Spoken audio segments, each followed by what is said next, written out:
Alors dans cette vidéo, on va voir les rotations externes contre le mur, donc une isométrie qui est pas que au niveau de l'épaule, on va avoir un travail au niveau de la structure de la colonne aussi, que je trouve intéressant pour certaines problématiques de l'épaule, et pour apprendre aussi à réaligner un petit peu les segments de la colonne sur des inversions de courbure. Donc on va voir un petit peu tout ça. La position, donc il me faut un mur. Chez moi, j'ai un tout petit appart, j'ai pas bien de place où je peux filmer avec un mur. Donc je fais ça contre une porte, ça marche aussi. Hop, donc je vais venir contre le mur avec une distance au niveau de mes pieds d'à peu près un demi-pas, un demi-pied, pardon.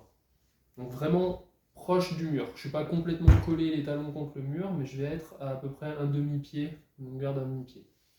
Je vais verrouiller mes genoux et je vais chercher dans un premier temps à rétroverser mon bassin. Donc je vais montrer ce que ça veut dire.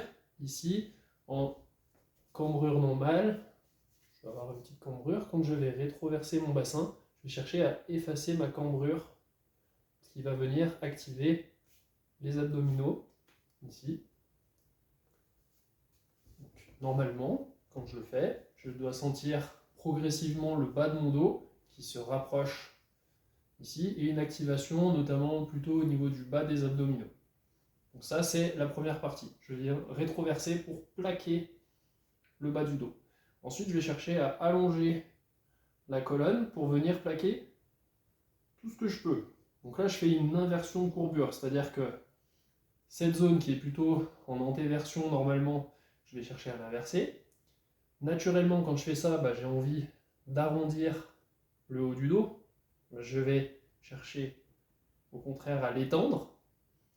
Et ici, je vais chercher à allonger le plus possible le sommet de la tête pour venir inverser la courbure des cervicales qui est la même qu'au niveau du bassin. Ça va être une lordose. Donc j'inverse toutes mes courbures. Ça va créer une position qui est déjà un peu inconfortable. Dans un premier temps, je m'y habitue, je respire et j'apprends à utiliser mes muscles respiratoires dans une position inhabituelle. La deuxième étape, ça va être de venir mettre les bras en croix, donc vraiment coude à hauteur de l'épaule. C'est pas très terrible avec mon angle ici. Donc je mets mes coudes à hauteur d'épaule et je viens les plaquer contre le mur.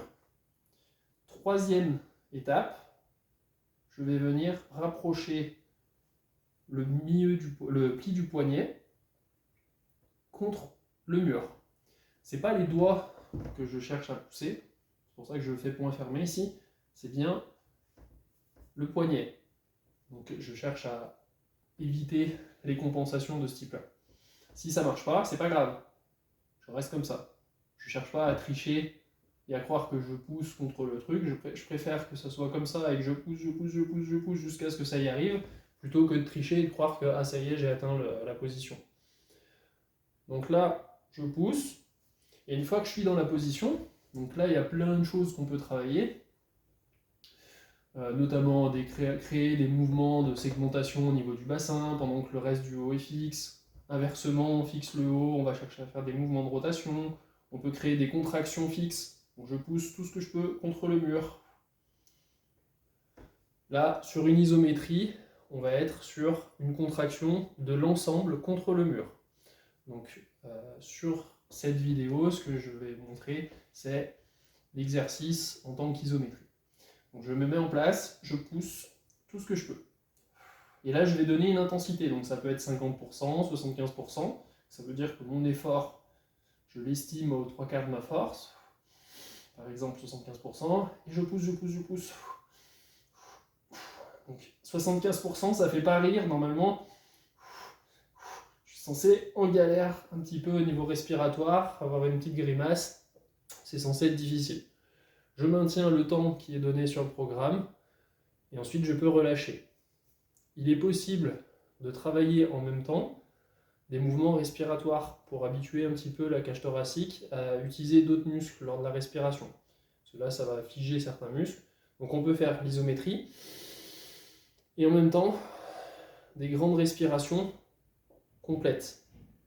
Ça peut être une modalité qui est dans un programme Ça peut être de faire les respirations sans créer la contrainte également. Donc je peux juste me mettre en place, pas forcer, plus que le maintien de la position, et faire des grandes respirations. Je pense avoir fait le tour de toutes les variantes que potentiellement je peux mettre dans un programme. Si jamais il y aura d'autres vidéos pour ça. Mais normalement, après, tous les détails sont dans le programme.